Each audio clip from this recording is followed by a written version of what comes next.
Good afternoon, everyone. I'm Martin Hamilton, and I'm here to present the health tip for today on sickle cell disease. So, what is sickle cell disease? It's essentially a group of red blood cell disorders. Many people associate sickle cell with just a single disorder, but it's really it's a group of disorders that consist of the disease.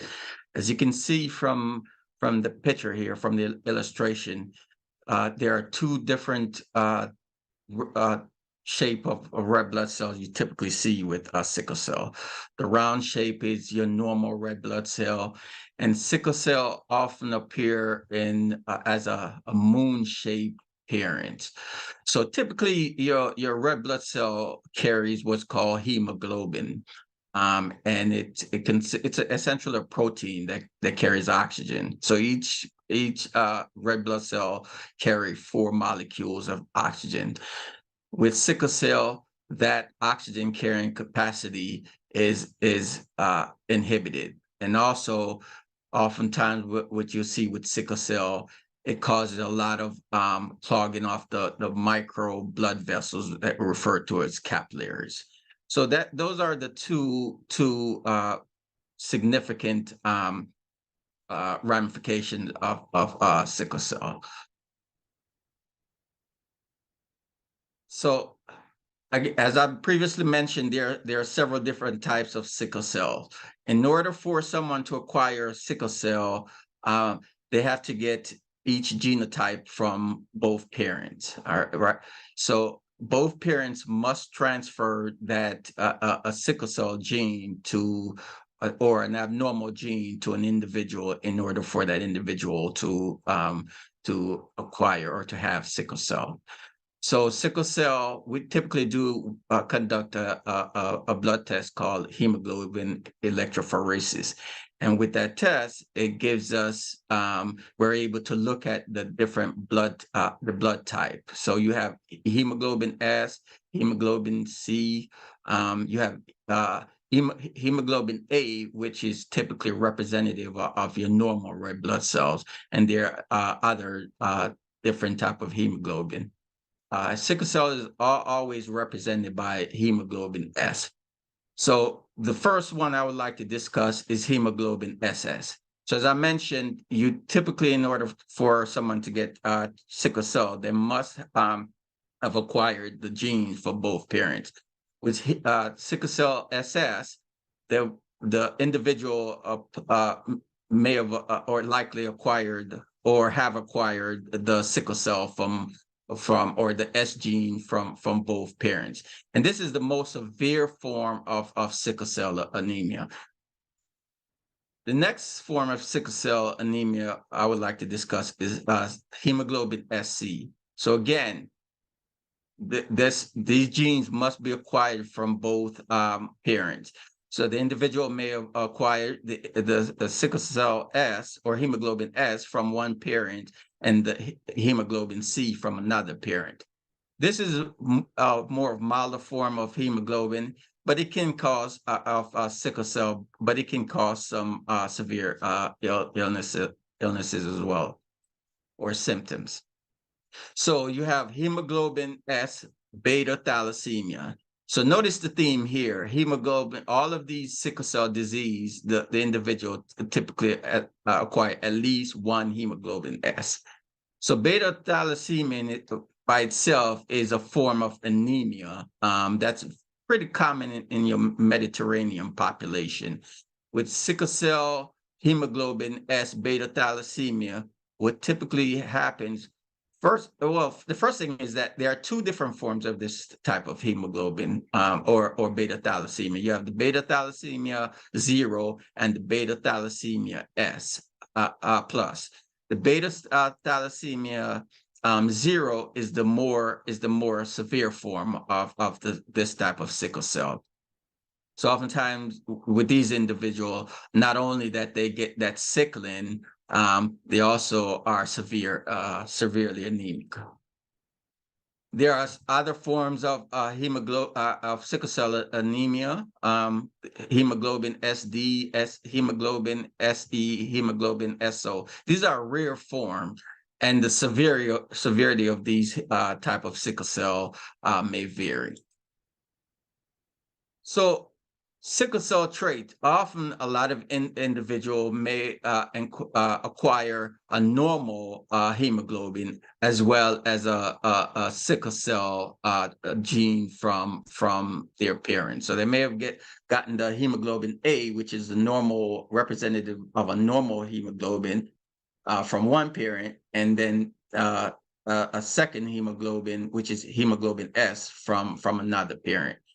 So this is the trait itself is indicative of you can transfer the hemoglobin S if you have the trait to a child, but oftentimes individuals with sickle cell trait, they do not develop any problems. There are some cases where they may develop mild anemia, but oftentimes these individuals do not have any issue with any symptoms from sickle cell.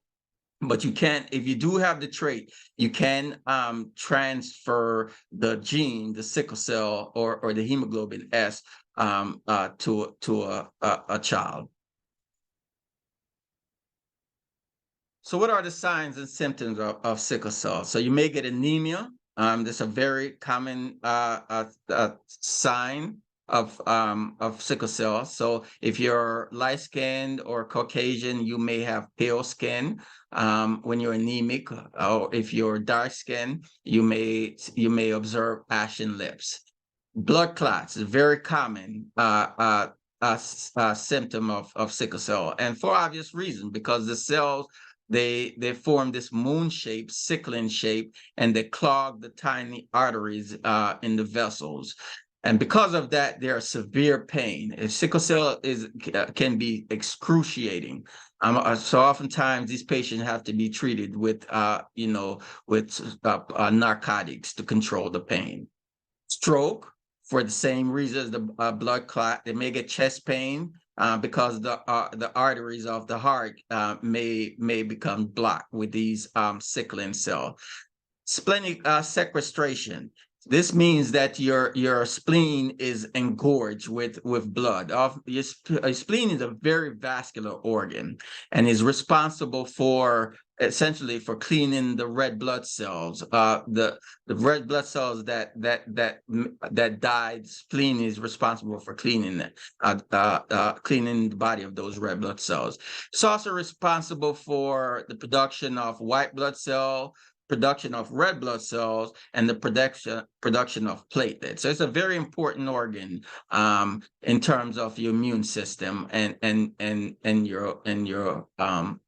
your blood cells. Infection. For the previous reason that I mentioned, you get splenic sequestration, and your body is unable to manufacture the antibodies that it requires to fight off infection or the white blood cells. So oftentimes these individuals are prone to infection.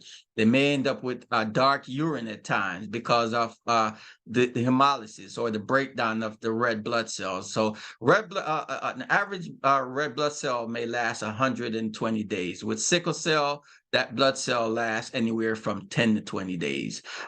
So hence the reason why a lot of these individuals are anemic. They have a lot of what we call immature red blood cells, reticulocytes, versus the mature red blood cells.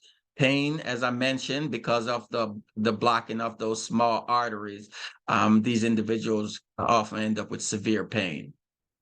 Kidney failure because of, again, ischemic attack from the sickling of the red blood cells.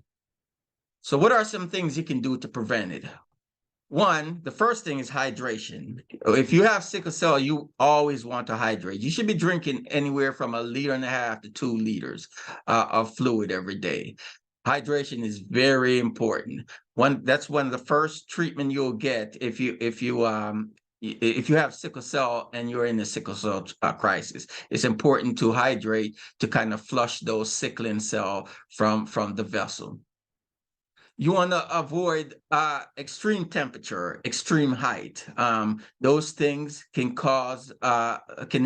initiate sickle cell crisis. So you want to avoid those as much as possible. You want to practice proper hygiene or good hygiene. Wash your hands. If you're eating fruits and vegetables, you want to wash those things, because as you recall, on the previous slide, I indicated that these individuals are prone to infection. So you want to do all the preventive measures to mitigate your risk of getting infection. And vaccine. Make sure you're up on your vaccine. Very important. Your pneumococcal vaccine, your hepatitis V vaccine. Again, these individuals, they are often immunocompromised, so it's important that they're well vaccinated. So that concludes my talk on sickle cell anemia. If you have any questions, you may contact info@agapeadventfellowship.church. Thank you.